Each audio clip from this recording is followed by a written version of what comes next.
আজ বানিয়ে নেব মুখে রুচি আনার জন্য একটি দারুণ জিনিস। তার জন্য নিয়ে নিলাম আটা, এক বাটি আটা, নিয়ে নিব সুজি, নিয়ে নিব চালের গুঁড়া, দিয়ে দিব সামান্য একটু লবণ, আর দিয়ে দিব একটু তেল, সয়াবিন তেল। এখন এটাকে ভালো করে দিয়ে মিশিয়ে নিয়েছি। এখন অল্প অল্প জল দিয়ে মেখে দিব। এই যে ভালো করে মেখে নিয়েছি। এখন 10 মিনিট ঢাকা দিয়ে রাখবো। এই যে 10 মিনিট পর আমি এসে এটি লেচি কেটে নিয়েছি। এখন রুটি বেলে নিব। এই যে আমি এটা রুটি বেলে নিয়েছি। এখন আমি একটা গ্লাস দিয়ে কেটে নিব।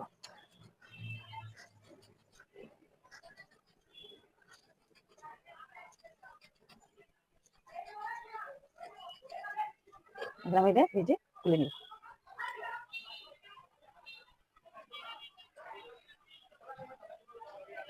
হয়ে গেছে। এখন আমি একটা কাঁটা চামচ দিয়ে এটা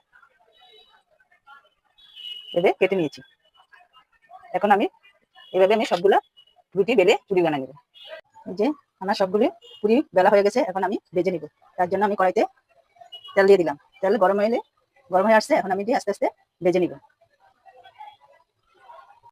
যে আমার পুরিগুলো ভাজা হয়ে গেছে। এখন আমি নামিয়ে নিব। এভাবে আমি সবগুলো পুরি ভেজে নিব। হয়ে গেছে আমার বেলপুরি বানানো। যে বেলপুরি বানানোর জন্য আমি নিয়ে নিলাম ডাবলি আর আলু মেখে, শসা, পেঁয়াজ, কাঁচামরিচ আর টক দই। দেখেন কিভাবে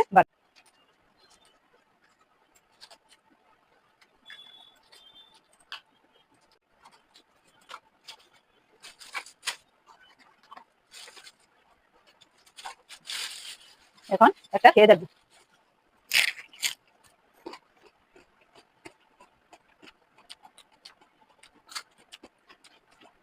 এভাবে একবার বাড়িতে ট্রাই করে দেখবেন।